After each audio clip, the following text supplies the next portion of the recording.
আসসালামু আলাইকুম। আজকে আমার বন্ধুরা মিলে সবাই চলে যাচ্ছি বাড়াবকুণ্ড। বাড়াবকুণ্ড পাহাড়ের মধ্যে এমন একটি কুণ্ড রয়েছে যেখান থেকে প্রতিনিয়ত আগুন বের হয়। ওই কুণ্ডটির মধ্যে প্রতিনিয়ত প্রতিদিনই আগুন জ্বলে। সেটা আজকে আপনাদেরকে শেয়ার করব। সেটি দেখার জন্য আমাদের সাথেই থাকুন। আমরা 5 বন্ধু রওনা দিয়েছি। এখন মেইন রাস্তায় উঠতেছি। কিন্তু আসলে বাড়াবকুণ্ড আমাদের বাড়ির পাশেই, বেশিক্ষণ সময় লাগে না যেতে, 10 মিনিটই লাগে। গাড়িতে করে সিএনজিতে করে চলে গিয়েছিলাম, রিজার্ভ গাড়িতে। এখন আমরা চলে এসেছি, এই রুট দিয়েই কিন্তু পাহাড়ে যাওয়া যায় কুণ্ডটাতে। আমরা কিছুক্ষণের মধ্যেই পাহাড়ের মধ্যে চলে আসলাম। এটা পাহাড়ের মধ্যেই গেছে রাস্তাটা। এখানে দেখলাম, যেতে যেতে দেখলাম সামনে নাকি প্রচণ্ড পরিমাণে কাদা। কিছু দূর বড় যাওয়ার পর আর যাওয়া সম্ভব হচ্ছিল না। ড্রাইভার আমাদেরকে বলছে আর যাবে না, আমাদেরকে এখানেই নামিয়ে দেয়। পরে আমরা এখান থেকে আরও অনেকক্ষণ হাঁটলাম। হাঁটার পর তারপরে গিয়েই পৌঁছালাম। পিছনে দেখতেছেন 5 হারামি একসাথে। আসলে এভাবে তেমন বের হওয়া হয় না। আজকে 5 জনে ফ্রি আছি, সেই জন্য বের হয়ে গেলাম। দেখতে পাচ্ছেন কাদা, সামনে কিন্তু আরও অনেক কাদা আছে। কয়েকজন জুতা খুলে হাতে নিয়ে নিল জুতাগুলো। আরেকটা বন্ধু আছে, ও সবসময় পিছনে পড়ে থাকে। দেখেন, প্রতিটা ফ্রেন্ড সার্কেলে এরকম একটা বন্ধু থাকবে।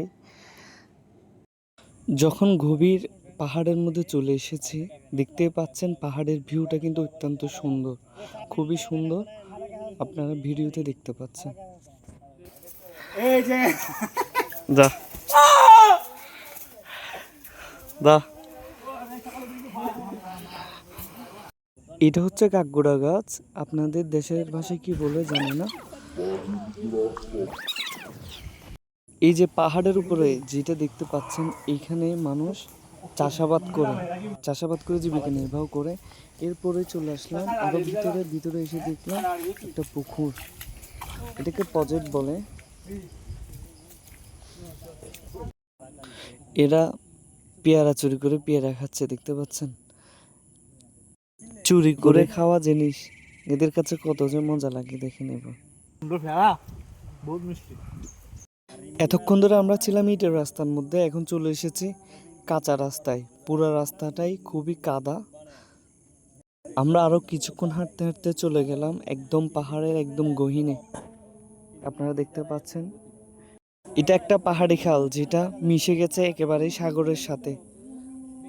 আপনারা দেখতে পাচ্ছেন ও এখানে পেয়ারা খাওয়ার জন্য দাঁড়িয়েছিল, তবে পেল না, সবগুলোই ছোট। আরো কিছুক্ষণ হাঁটার পর দেখলাম এই খালটা। এরপর দেখতে পেলাম আরো একদল মানুষ আসতেছে। তাদেরকে জিজ্ঞেস করলাম আমরা আর কত দূর। তারা বললো ভাই আর বেশি দূরে নাই।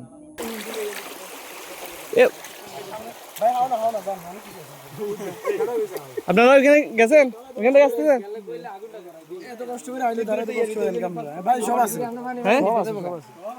আমি বহুদিন ধরিয়া সাধনা করিয়া নবীর দয়। এখানে এসে কনফিউজড হয়ে গিয়েছিলাম কোন দিকে যাব। এরপরে রাস্তাটা খুঁজে পেয়েছিলাম।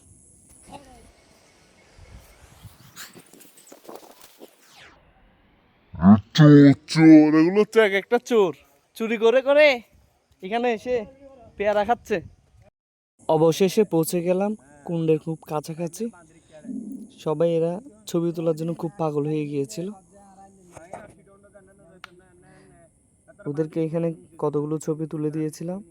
এরপর চলে গেলাম কুণ্ডতে, যেটার জন্য সবাই এতক্ষণ ধরে অপেক্ষায় ছিলেন। অবশেষে চলে এসেছি কুণ্ডতে। সবাই একে একে করে নামছি আমরা। আপনারা দেখতে পাবেন এটাকেই বলে কুণ্ড। তবে আমরা একটা ভুল করে ফেলেছিলাম। আমরা আসার সময় কোনো গ্যাস লাইট বা দিয়াশালাই নিয়ে আসিনি সাথে করে। এখানে এসে শুনতে পেলাম নাকি এখানে দিয়াশালাই দিয়ে প্রথমে আগুনটা জ্বালিয়ে দিতে হবে, এরপর পানিতে অটোমেটিক নাকি অনেকক্ষণ ধরে অনবরত আগুন জ্বলবে। তো আমরা সেখানে কিছু স্থানীয় লোকের কাছ থেকে ডিএসএলআইটা নিয়েছিলাম, নিয়ে তারপর আগুনটা দিয়েছিলাম। আমাদের সাথে গ্যাস এবং ডিএসএলআই না থাকার কারণে আমরা খুবই টেনশনে পড়ে যাই। মধ্যেই সবাই ছবি তোলা নিয়ে ব্যস্ত, ছবির ফাঁকে একটু ভিডিও করে দিলাম ওদেরকে, ছবিও তুলে দিলাম। দেখতে পাচ্ছেন এটাই এখানে কুণ্ড। দেখতেছেন সবগুলো গ্যাস পানি গুলো একদম একদম ঠান্ডা পানি ওমা নতুন বললো কিলে গ্যাসের পাশ ধান নাই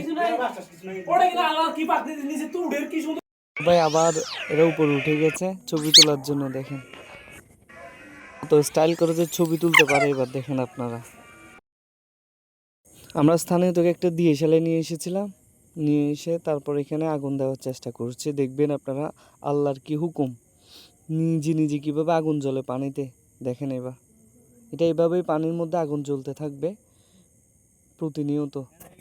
আমরা আসলে আগুন দেখে অবাক হয়ে গেছি, কিভাবে পানির মধ্যে আগুন জ্বলতে পারে, নিচে থেকে কিভাবে বুট বুট করে পানি উঠে এভাবে আগুন জ্বলে।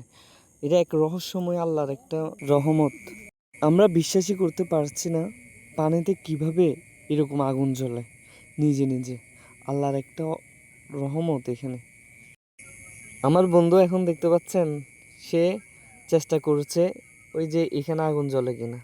এখন আরেকজন এসে সেও চেষ্টা করছে জ্বলে কিনা, দিয়ে দেখলো কিন্তু বাইরে জ্বলতেছে না আগুনটা, বাইরের পানিগুলোতে একমাত্র শুধু এখানের ভিতরেই আগুন জ্বলতেছে নিজে নিজে। কিভাবে জ্বলে, এটা আল্লাহর একটা অশেষ রহমত।